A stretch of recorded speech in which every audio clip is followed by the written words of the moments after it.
All right.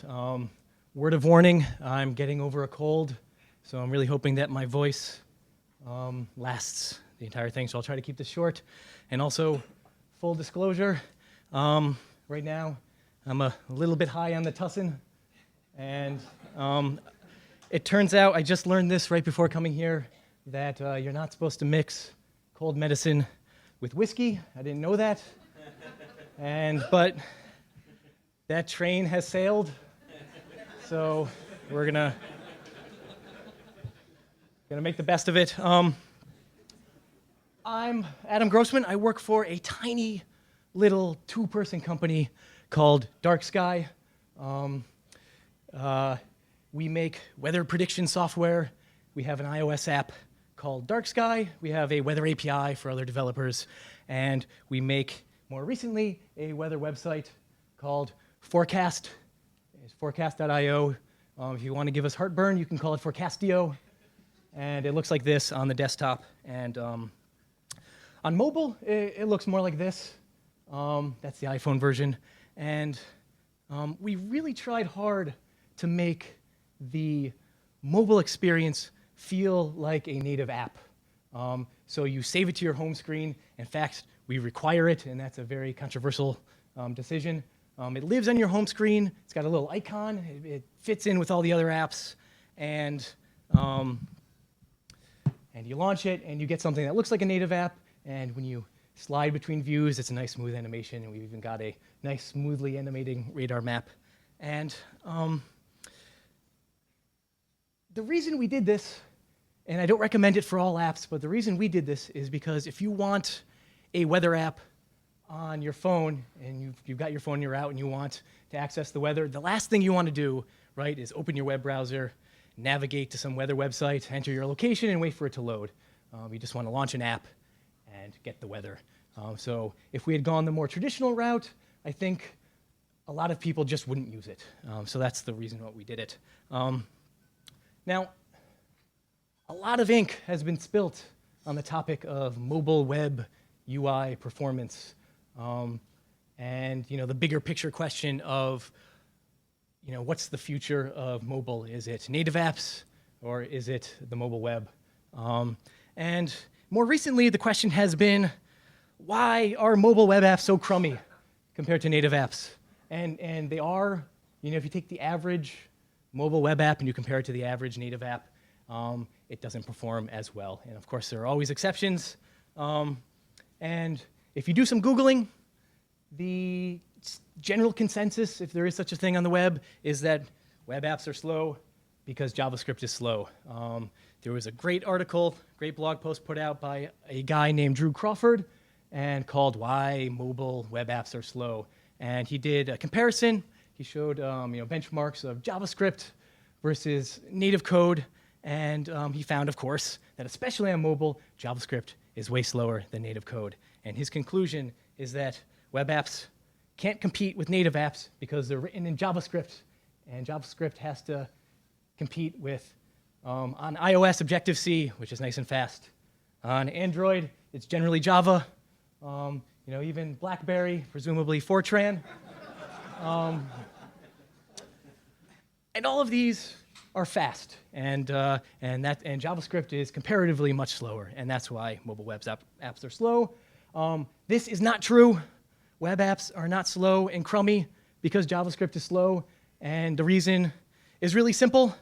Graphical rendering on the web does not happen in JavaScript unless you're doing pixel-by-pixel graphics on a canvas element. Nothing is being drawn by JavaScript. It's all being drawn by the engine underneath it, which has been heavily optimized. And in fact, on iOS, graphical rendering is not done in Objective-C. It's most of it, at least the heavy lifting, is offloaded onto the GPU. And in fact, you can prove this to yourself with a little thought experiment. Imagine ripping out your GPU, the little chip on your iPhone, and being forced to do everything in Objective-C. You would get a really crummy experience. So really, when it comes to graphical performance, it's not about JavaScript. It's not about Objective-C. So brings us back to the original question. Why are mobile web apps so crummy compared to native apps?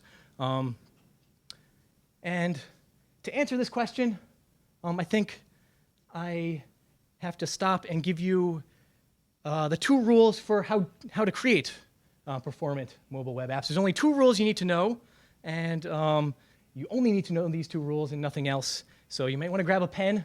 The 2 rules for performant mobile web UI. Number 1 is to do stuff that is performant. Number 2, second rule, is avoid stuff that performs poorly. Now, before I continue, a brief anecdotal interlude. Growing up, I played baseball. I was on a Little League team, and I had a Little League coach. That's not him. He was much fatter, and it's the wrong sport. And one day, he gathered all of us around, and he said, "Kids, I'm going to tell you the key to winning any baseball game." And of course, our ears perked up, and we leaned in. He said, "The key to winning any baseball game is to score more runs than your opponent." Thanks, coach. You're a really bad coach. And it turns out he was a bad coach. We lost most of the games that year. And I know that this rule seems very similar in spirit to my 2 rules for performant mobile web UI. But they're not. They're not the same. And I think there's some interesting things that we can pull from this if we really, really try. The first thing to notice is that on the surface, these 2 rules seem like the same rule, just worded in 2 different ways so I can fill up 2 points on a slide. But really, I think they're different. And one of these rules is much harder to accomplish than the other rule. And if you're going to ask someone who is just starting up in web development which rule was easy and which rule was hard, he would say the hard rule is the first one, doing stuff that performs well, finding the techniques that you need. Because there's a lot of stuff you need to learn, and learning is hard. And you have to learn about CSS transitions and app cache and browser compatibility and all of that, and that's really hard. Meanwhile, rule number 2, avoiding stuff that's easy, that's not doing something, and not doing something is really easy. And you can just try things. And if you look on your phone and they don't perform well, you just don't include it. And so that's really easy. But I think true enlightenment comes from the realization that the situation is reversed. That in actuality, the hard one is to avoid stuff that performs poorly, and the easy one is to do stuff that performs well. I need my water. So I've been doing web development for a while, doing freelance before started Dark Sky, but I'd never done any big mobile project like Forecast. And I didn't know really where to start. I didn't know what the performance bottlenecks were. So,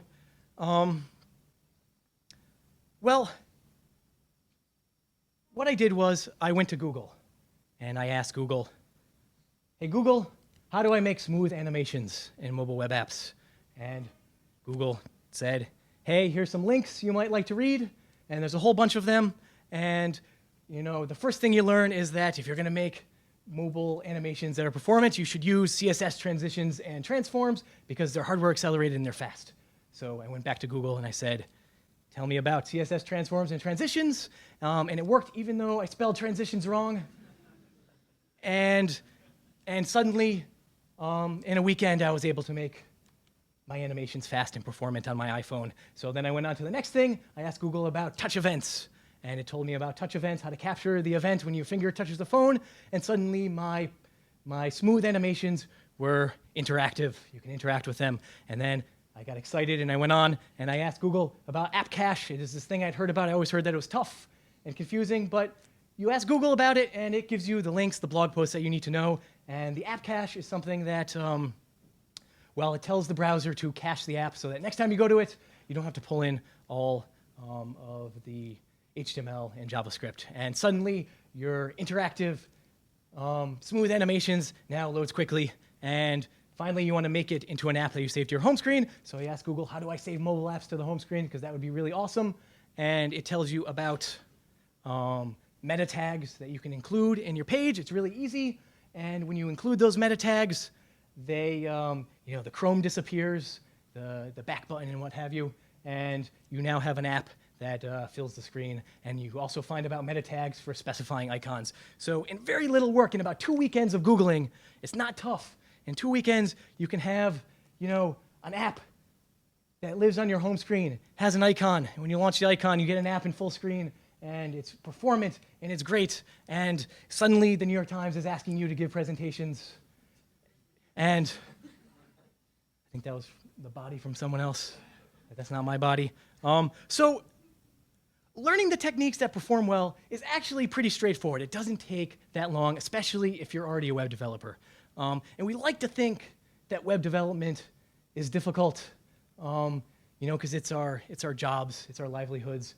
But in reality, the hard part is all the stuff that happens behind the scenes, all the people that work on the WebKit team, people at Google and Apple and Mozilla who are making the tools, doing the hard work to give us the handful of tools to make mobile apps that perform well. So this is easy, and I really think that avoiding techniques that perform poorly is the hard part. This is a little bit counterintuitive because introducing crummy performance on the web is really an active endeavor. The default is good performance.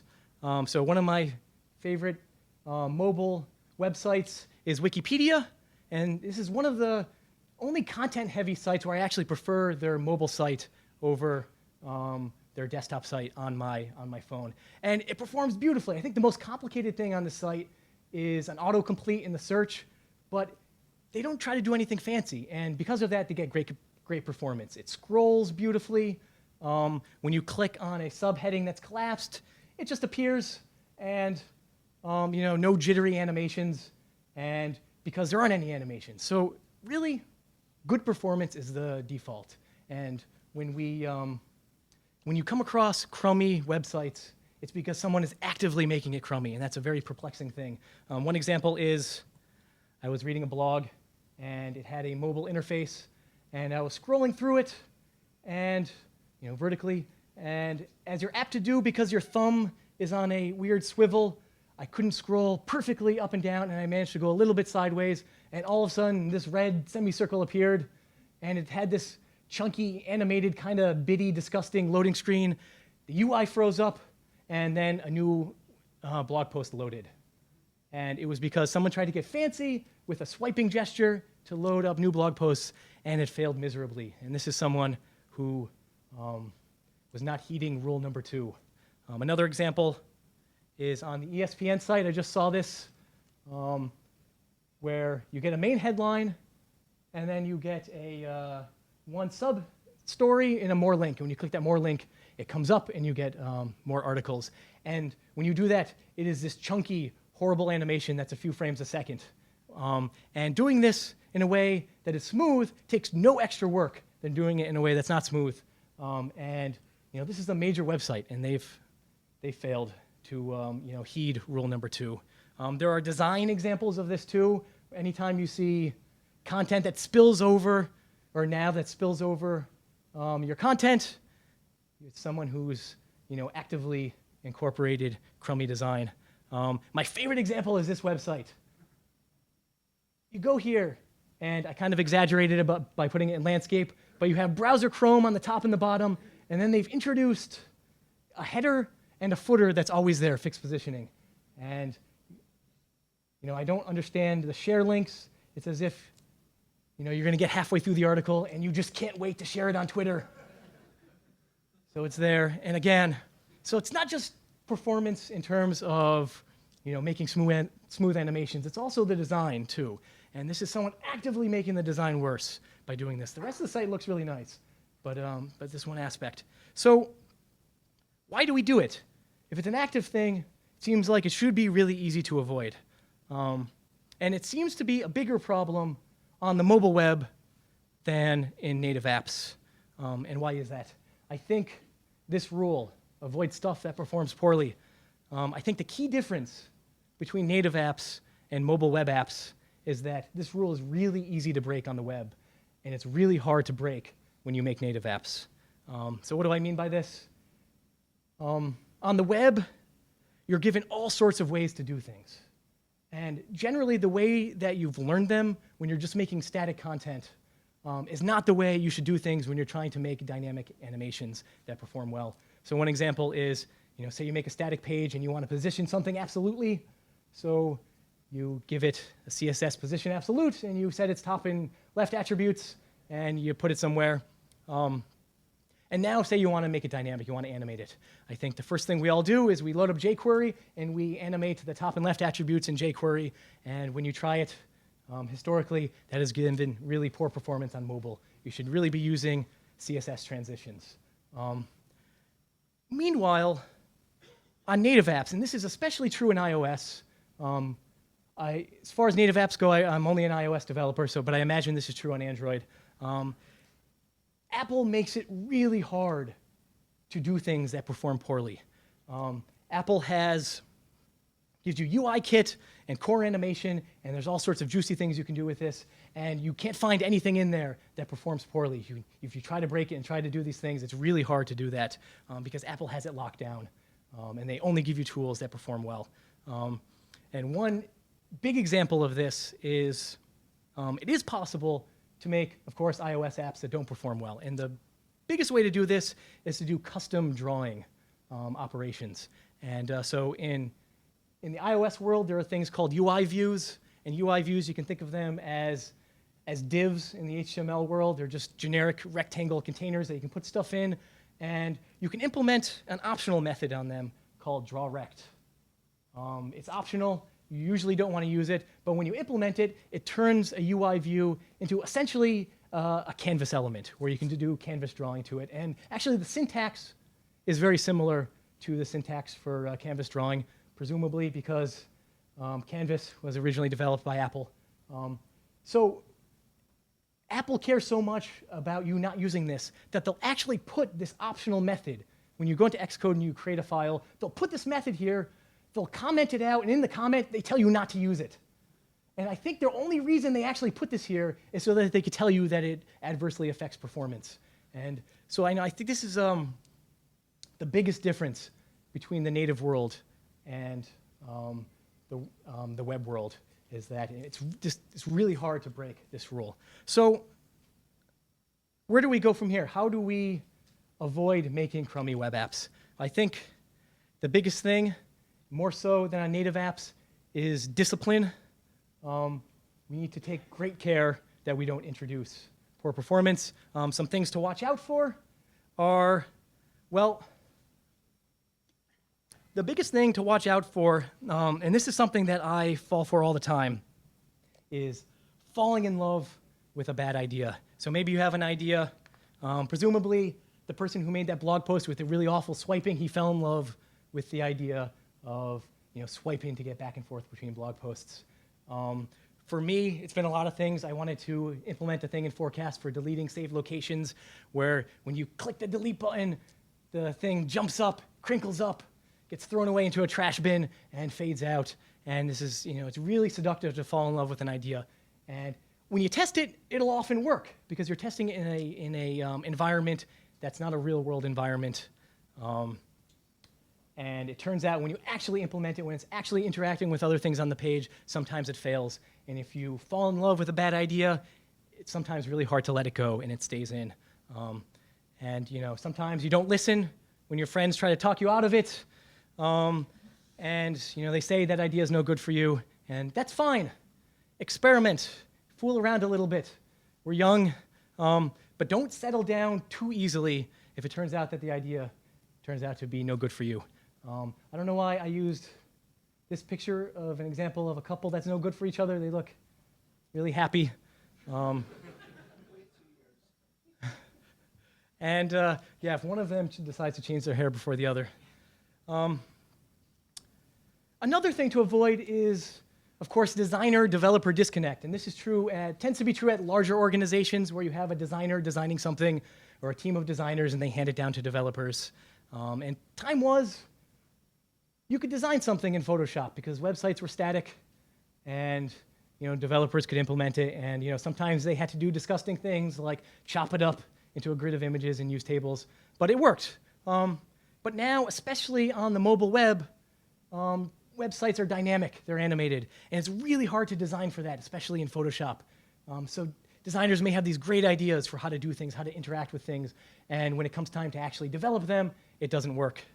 And I think that very often developers don't speak up about it, and it stays in there.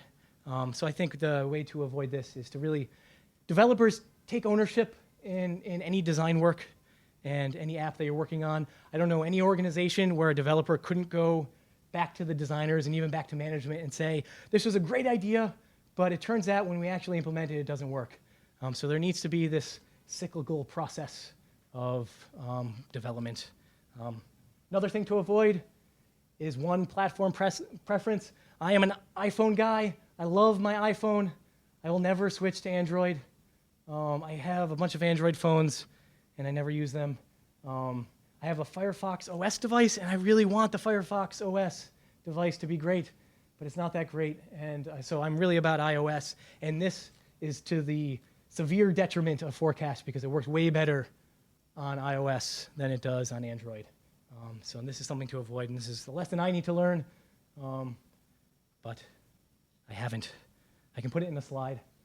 The next thing to avoid is what I call test blindness.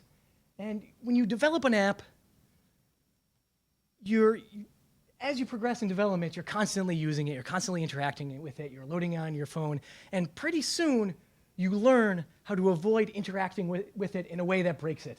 You know all the little hidden gotchas, and subconsciously you avoid it. And I do this all the time. I'll do something and I'll think it has no bugs, and then I'll hand it to my wife, and the very first thing she does is break it. She'll double tap on things you're not supposed to double tap on. She'll slide when you're not supposed to slide, and it completely falls apart.